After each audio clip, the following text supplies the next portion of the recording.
Namaste. It's always a cold morning here in the mountains of the Ganges. And this is Hindu Lifestyle 101. This is how our days start at 5 a.m. We first start with putting our dhoti on. So a dhoti, you start with a knot right in the middle of your fabric. And that's the first place. Then you start your turban. And your turban you wrap, pulling tight on both sides, doing an X cross right in the middle, pulling back, tying your knot in back, and then you make your adjustments to kind of get your flair, your own personal flair. I sort of do it Himalayan style, not so much Sikh style, but more Himalayan. And once you get it to that point, then you start working on your dhoti, and you can see you've got this fabric. So after you make a good knot, it has to be a strong knot, then you start making your folds, and you make them just like this. They're about 5-inch folds. See how I do that? That tucks in right there. You tuck in the knot part and adjust it to try to get it nice. You want it to have a nice flare.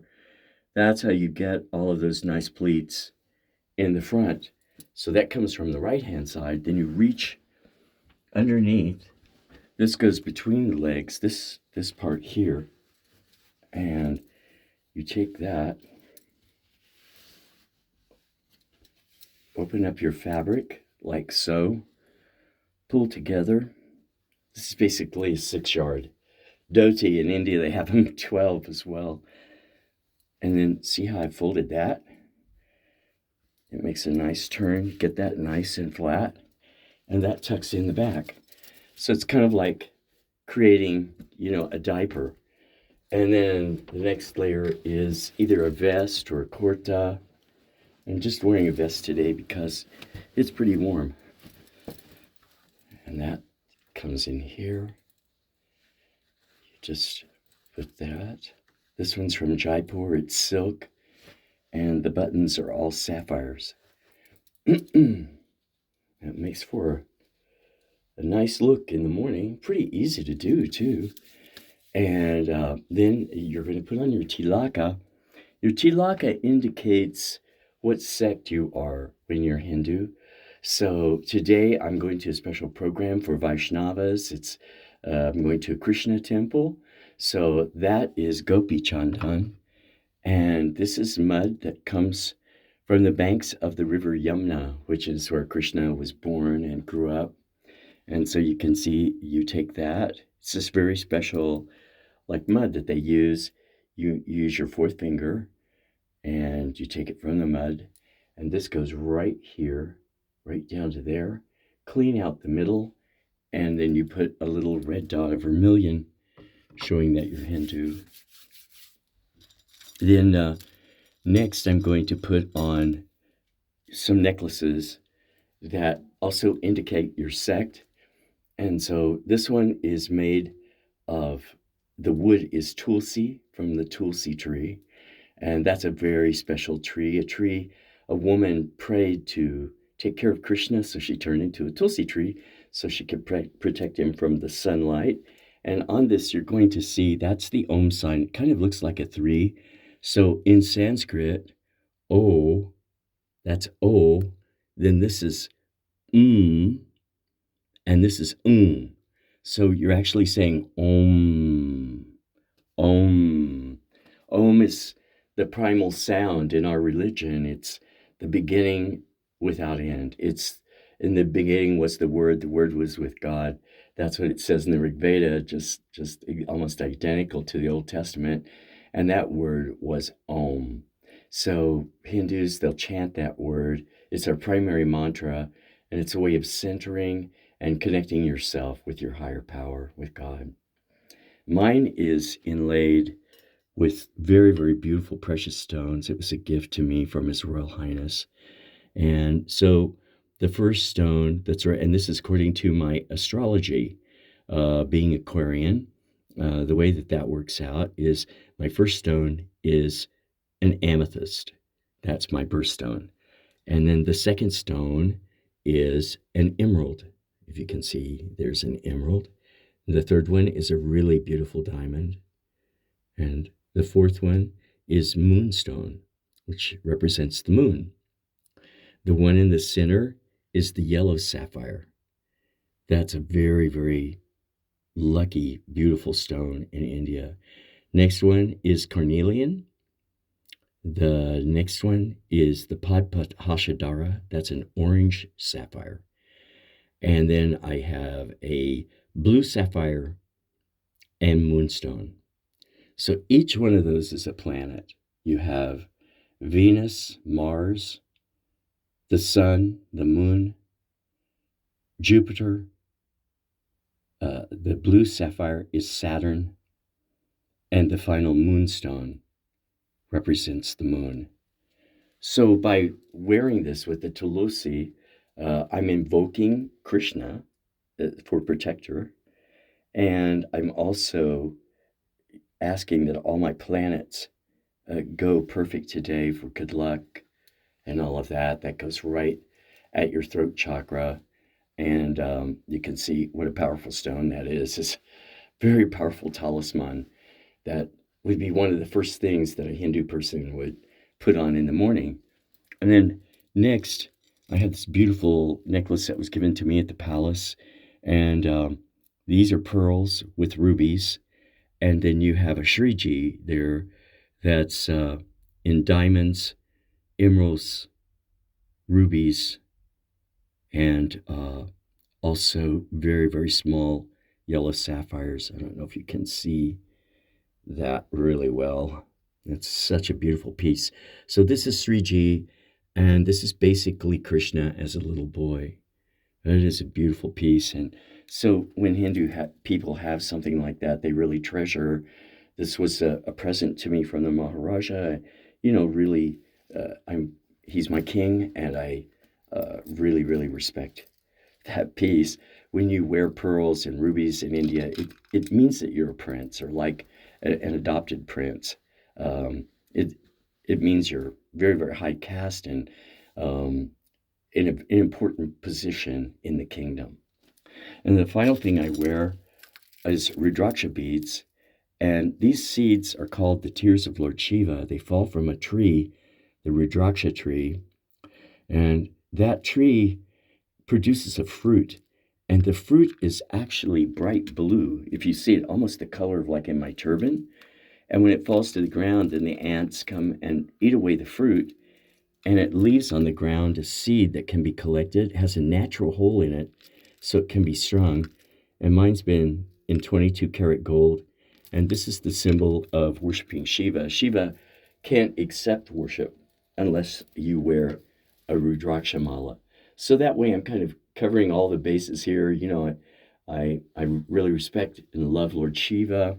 I'm going to a Krishna temple where, we will be singing songs and doing arati to Lord Krishna and his consort Radharani, Lord Chaitanya, Lord Nityananda.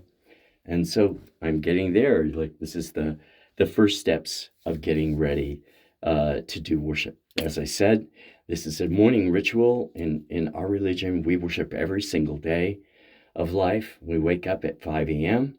And the first thing I will do now is going to be pranayama and asanas. So the reason why we get up so early in our religion is because we believe that the oxygen on Earth is much, much more intense before the sun rises. So you want to do all of those breathing exercises, and especially when you're in the Himalayas, like I have been, before the sun rises, the oxygen and the air is just absolutely magnificent. When I leave the Himalayas, I almost feel like I can't breathe because the breathing there is so good. And you feel like the air itself is nourishing you. You don't even feel hungry. Now, we don't eat before we do yoga because we want to make sure our digestion is good. You don't see a lot of overweight people walking around in India because we just eat enough to sustain ourselves. And everybody's got these beautiful bodies, you know, because we do yoga in the morning, and yoga is just incredible body shaper. So, you know, if you're asking me how I look like this at 75, you know, I'm very, very fit. It's because I get up every morning religiously since I was 17 years old, and this has been my pathway. And it's a beautiful, incredible, powerful pathway of prayer, meditation, using mantra, doing all of various postures where you end up not only as a very spiritual person, very mindful and very filled with God's energy, but you also end up with a great body. You know, it's because we believe the physical body is a part of worship. Your physical body is your own personal temple.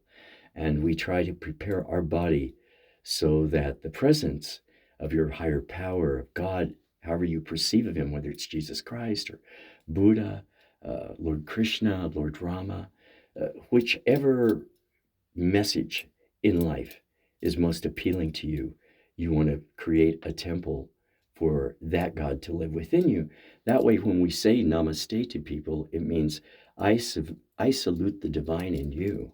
I salute God living in you. I salute your personal light. Salute that spark of soul that is uniquely you. I salute that. So in India, you know, we don't come up and just high five or grab someone's hand and shake it. We really don't do that because that's an easy way to you know, spread disease, as we've seen from the pandemic. Instead, we put our own hands together and we say namaste.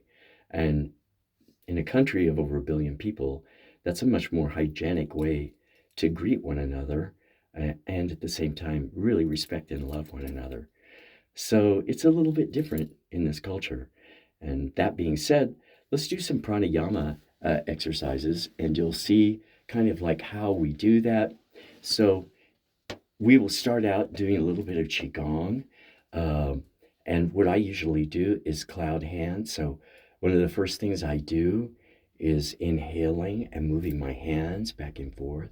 And the reason why I do that is because I'm calming my whole system down. This calms down the nervous system. So we inhale and we exhale.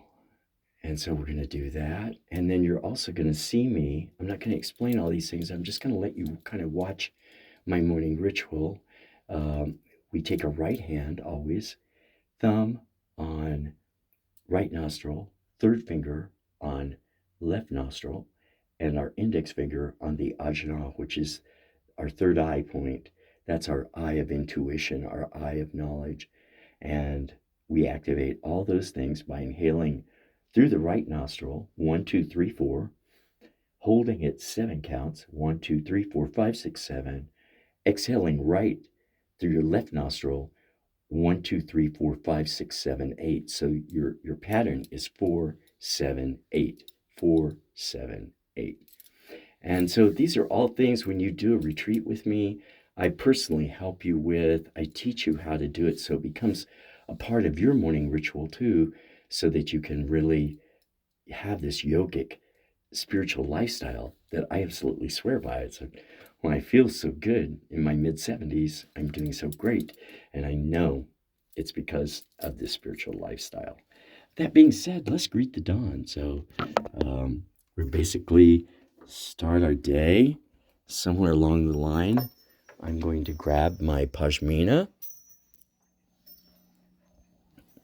So your pashmina is important. You basically wrap around yourself in India to keep warm. And my guru's color is yellow. So you can kind of see I'm doing an all yellow thing. This is from Rajasthan. It's very beautiful, handmade. And we wrap that like so around our front and top to keep ourselves warm. It can be a little cool in the Himalayas in the morning, and especially right around the time of dawn, it does get cool. And you can see Val is a beautiful place to start your morning. It's completely made for meditation and yoga. And I have all of the deities here. So the deities are respected. First thing that you do when you wake up in the morning. And our first deity that we respect and pray to is Ganesha, the elephant god. The elephant god opens the doors to the experience. He's Ganesha. He's the first god to pray to. He makes sure that your religious worship is done correctly and that you're protected and that all obstacles are removed for yourself spiritually. So one of the first things you're going to do in the morning is you wake up and we give Ganapati a tea light, and that's a special light. Mine is in this ancient receptacle that is made in South India to Lakshmi. So we light the Ganesha flame, and then we use a little wake-up bell.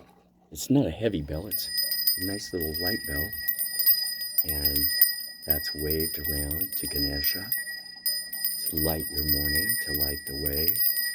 And we say, Om Gam Ganapati Namaha, Om Gam Ganapati Namaha, Om Gam Vinayaka Namaha, Om Lambadara Namaha. So what I'm doing is I'm calling out the various names of Ganesha. Vinayaka is another name in South India. The gods have many, many names. Lambadara means the beautiful god with a big belly, and from his big belly comes all possibility, comes all unborn worlds, comes all of the good luck for your life, health, and blessing. So, in this culture, we rub Ganesha's belly and ask him to help us with our luck, to help us with our day. And then after that, we move over to Lord Shiva. We ring this bell. That tells the gods you're up at 5, you've woken up. That's their time. It's called Brahmahuta. And so we want to be here for all our gods. My beautiful Shiva here came out of the Ganges. It was literally pulled from the Ganges that had been there for hundreds of years and was given to me as a gift by my guru right at her ashram. So this beautiful Shiva is Lord Ganesha's father, and he's the supreme preceptor of the universe. He is, the main man who started this universe, who created it, and at the end, he will destroy it. So Shiva's a very, very powerful god, and he's very compassionate, like even a little bit of devotion, and it moves Shiva to tears. He loves us all so much as a loving father in our religion. So, as I'm praying to Lord Shiva, he loves to take a bath first thing in the morning. We're putting water on his lotus feet. This is a Shiva Linga, so we'll be putting water on top of that to cool it and giving him water. So we start our morning ritual. Om Trayambakam Yachamahe Sagundim Pushtit Varanam Yavad Kamipa Vananam Britor Mukshiyamamritat Om Shanti Shanti Shantahi Om Asatama Satkamaya Tamasama Jaitir Kamaya Mritom Amardam Gamaya Om Purnamidam Purnamida Purna Purnama Dushate Om Purnamadaye Purnamadesye Purnama Vavishate Om Sarvasham Swastir Bhavatu Sarvasham Mangalam Bhavnatu Sarvasham Puranam Bhavnatu Sarvasham Sukina Sarvsantu Nirmaya Sarvbandari Pasyantu Makachit Dukamampiathom Trayambakam Yachamahe Sagundam Pushtit Varanam Yavadakamiva Bandanan Rito Mukshiyama Mrutat Om Shanti Shanti Shantahi. And that's a very beautiful way to start your day, praying to Lord Shiva. I am a trained pujari and priest in the Hindu religion and a Brahmin. And so these are the ways that we offer Lord Shiva water, put the holy water. This is all Ganges water that I'm using. And my Ganges water comes from Uttarakhand, is very, very near the source of the Ganges. So in the morning we like to ring bells to let the god know that you're there. And then we take the special flame that we have and we offer that to Lord Shiva. So we're offering the elements to God when we wake up. And then we offer it to all the rest of the deities and pathways. I have so many gods in my house, and all of these receive that flame, that lotus flame in the morning. Here you see Krishna and Balaram, his brother Balaram. Here you see Lord Shiva in dancing pose. That's Lord Shiva Nataraja. So he's the Lord of the dance, of the cosmic dance. And to the entire universe, to all my friends, I offer this healing flame. And we pass our hand over the flame and over the top of our head 3 times. So like that. And that light is over our head as a blessing. So this is very ritual that we do in our tradition. We have to bathe, we have to dress a certain way, we have to do this every single day. And personally, it's a wonderful and fabulous lifestyle. And then we go outside, and you'll see that it's just about dusk. It's the time of the dawn. And the air at this hour, I always find to be so beautiful. I love starting out my day in my garden, and here I have a beautiful statue of my guru, Sri Sri Anandamoy Ma. So it gives me a chance to reflect and meditate upon Ma. And then here I have Lord Krishna, also in my garden, who's the flute player. And it's such a beautiful statue. These are all very old, from India. This one came from Vrindavan. This one came from Dehradun in the Himalayas. And as you look up, you can see the first rays of dawn.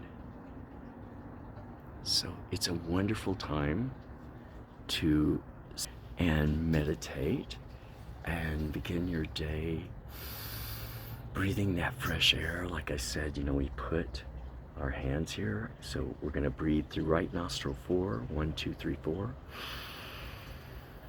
Hold 7, 1, 2, 3, 4, 5, 6, 7. And then exhale 8, 1, 2, 3, 4, 5, 6, 7, 8.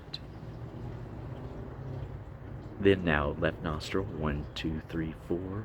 Hold 1, 2, 3, 4, 5, 6, 7. And exhale 1, 2, 3, 4, 5, 6, 7, 8. We do this 4 times, back and forth, and you're gonna find it's like your mind wakes up. I just had the most magnificent experience in India, every day waking up on the Ganges in Uttarkashi, Gangotri, Kedarnath, near the source of the Ganges, Rishikesh, Hardwar. Every day they're doing sadhana, getting in the waters and bathing and getting all of that fresh Himalayan air. I found that if I took the Himalayan air, bathed in the Ganges, drank all of that spring water that's basically just running right in waterfalls, that my health was just incredible. And it still is, as a result of doing that. I right now I have hummingbirds all over all around me, because when they know I'm going to come here in the morning, and they just absolutely love to be with me. Oh my God, they come to say hello to me. So the hummingbirds, the bees, it's amazing how nature, the birds will get up in the morning here with me. They know who I am. They seem to recognize me. And my guru used to say, if you want to know who's really high, a really balanced and tranquil and holy person, look at the way the birds treat them. Your birds really like a very tranquil, peaceful person. You have so many choices in life. You can either wake up, slug down coffee, just rush off to work with no worship, no preparation, no yoga, race your car around. A lot of people in our culture are so angry, Or you can start out your day this way in very peaceful fashion and learn to greet the dawn in a perfect way. I think when you do that, then you're on the pathway to enlightenment. I have been doing this now, approaching 60 years as I come close to the age of 80, and I can just tell you it is a wonderful, wonderful way to live your life. It will give you a divine life where every day is happy and peaceful, and that's what I require. So listen at the dawn. So as we greet the dawn, we say the Gayatri mantra, and I sing it kind of in the style of Deb Primal. But it goes Om Bhur Swaha Tat Sarvituvarenyam Bhargo Devasya Dhimahi Dhiyo Yona Prachodayat. Om Bhur Swaha Tat Sarvituvarenyam Bhargo Devasya Dhimahi Dhiyo Yona Prachodayat. Om Bhurbhuva Svaha Tat Sarvituvarenyam Bhargo Devasya Dhimahi Dhiyo Yona Prachodayat. So I'm meditating on the moon today, and the moon is what we call Chandrasekhara. This is the symbol of Lord Shiva. It's a crescent moon. It's the highest moon that you can revere, actually, in our religion. So how auspicious that we have that moon today as we're having our morning sadhana. And now I'm going around so that you can see some of my practices, how I start the day. This is the perfect moment to get your oxygen right before the first rays of sun come. And so what you want to do is try to do your Qigong practice. And I'm going to see if we can film a little bit of that today. I practice my Qigong. Got a little wind today, it's not cooperating. But you'll see right here I am. And so first we're going to do the Qigong wash. So we inhale, bring the energy up, down the back of our neck, kitty cat across the front of the neck, run the energy down to kidney and spleen. That's running on that. All the way down to our ankles and feet. Bring it back over, crisscross, and white lotus up. And dispense the energy. And now, once again, bring the chi up. Down the back of the neck, kitty cat over the front of the neck, back to kidney and spleen, all the way down to ankles, up over the shoulders.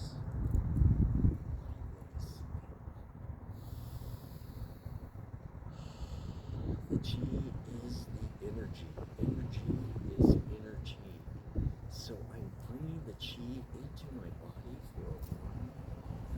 Down, up, yes.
awaken all of that, get all of the peripheral energies working right into the palm of the hand, here between the thumbs. Now stretch that out, slowly rising all the way up, plumb line right over the top of your head. Turn it over, look up, extend your thumbs, and exhale slowly down, just like you're letting the air out of the balloon.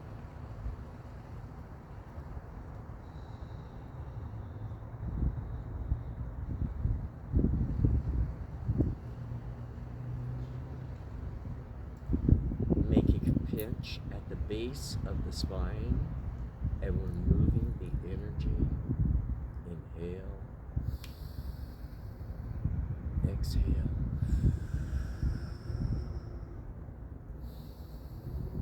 Inhale. Exhale. Inhale. Exhale. Gather the chi. Bring that chi in and pack it right into your body.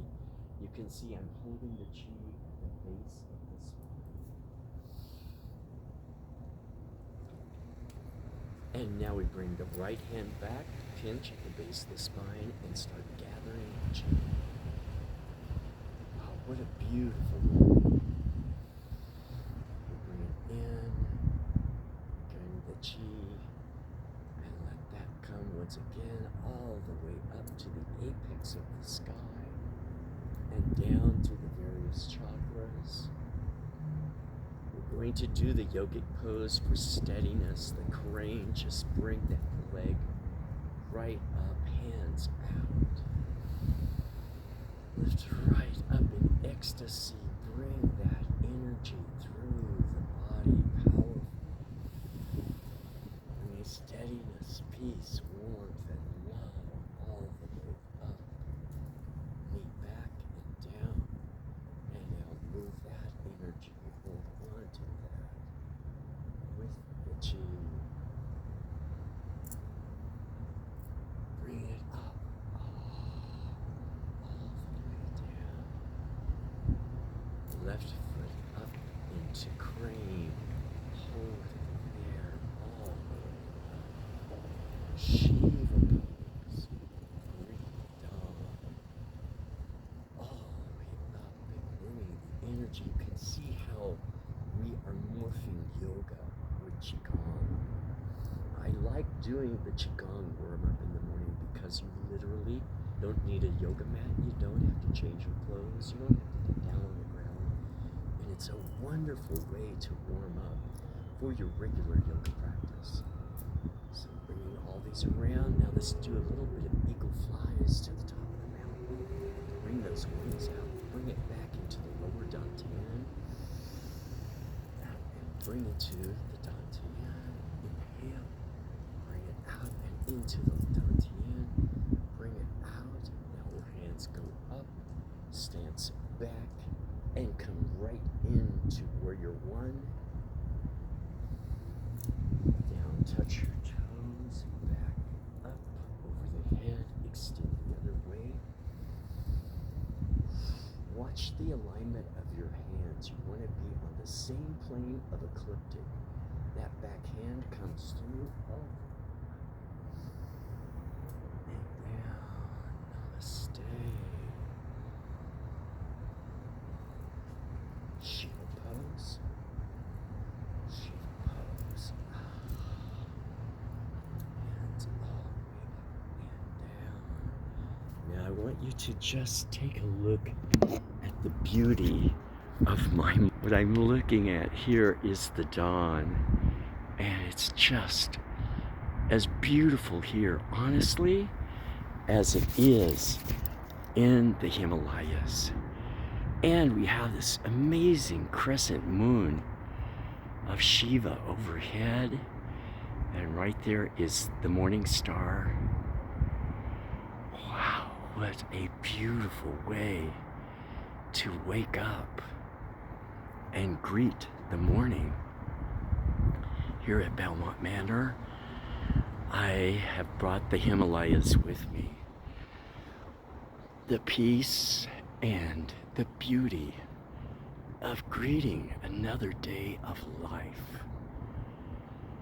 How can we miss that every day? You just simply can't let a day go by. Rushing away into oblivious traffic, rushing off to another miserable day at the office. What happened to human beings? In our scriptures, God said, I never wanted all of this business, all of this politics, all of this craziness from human beings. I wanted poetry. I wanted dance. I wanted music and artwork and people living in harmony with nature, loving nature and enjoying their lives. I never really asked for business or all of this materialism. I ask for people living in harmony and peace with this planet.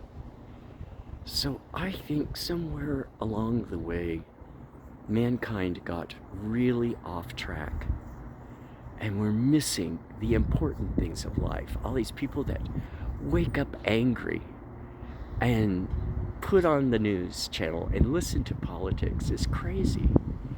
You should wake up every day, get dressed in sattvic spiritual clothing, do some qigong, enjoy the fresh air of the dawn, and you bring the energy into you. To all my yoga students worldwide, you stop doing what you're doing, stop the freak out, and breathe. Get the energy from this beautiful dawn. How can you miss this in life? Because humans are so out of balance and off track. This is the energy I've tried to bring from India. Greet the dawn with the breath of air. So take a deep breath. Inhale, exhale, let me heal you today. We breathe in 4, 1, 2, 3, 4. We hold 7 counts, 1, 2, 3, 4, 5, 6, 7. And exhale, 1, 2, 3, 4, 5, 6, 7, 8. When are we going to stop the freak out? When are we going to stop all of the craziness of our planet and just become a peaceful person? And you have the power to do it, but it's a ritual you have to do every day. You wake up, you do yoga, you eat right, and you stay peaceful. That is how we heal. You can run from doctor to doctor to doctor, and no one's going to help you. They don't have the answer. You have the answer, and that is right in your own heart and soul. You stop, you sit, you breathe, and you meditate. So this is Swami Ramananda coming to you today. My morning ritual, I promised you I would do this fresh from the Ganges. And this is how you start your day. And now we go inside for the reverence of our deities and meditation. Thank you so much for being with me here on IGTV as Morning Ritual and the Dawn. So when we come in the morning, the first thing we do is we pull out our harmoniums. And this is a harmonium.